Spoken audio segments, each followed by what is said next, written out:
I need to know how to fix a refrigerator not making ice. You have a lot of company, since refrigerators with ice makers break down 50% more often than those that don't. Where did you hear that? I read it in Consumer Reports. That doesn't help me fix it now that it is broke. My first thought is to make sure it is actually turned on.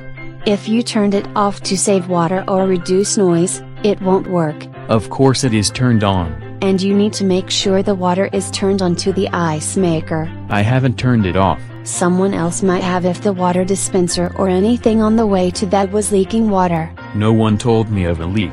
And turning off the water doesn't fix the leak. It stops the leak, which is the first priority. So make sure the water is turned on to the fridge, since it is the easiest thing to fix. What else can I try? Make sure the ice level indicator isn't stuck in the full position.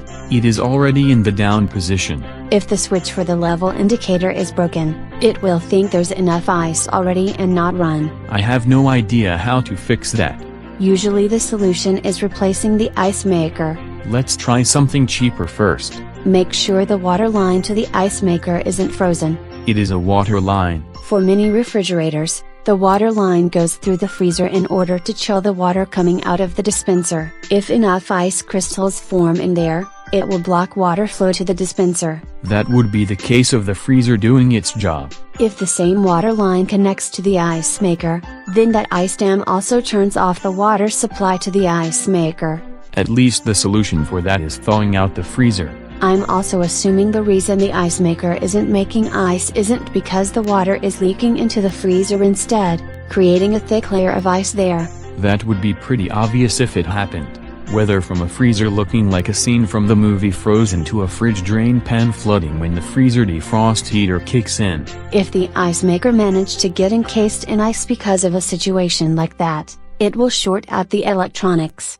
Then it won't work even after you thaw it all out. The solution for that would be replacing the ice maker. If you're seeing red or orange in the ice or water dispenser, something is rusting out and may have rusted still. My first thought would have been that I need to get better water filters. If the refrigerator runs all water through a water filter before it gets to the ice maker and the filter is clogged, the ice maker may not get enough water to make ice. At least replacing a water filter is an easy solution. And if that's not the cause, at least you'll have tried one of the cheapest part replacements possible before calling for service.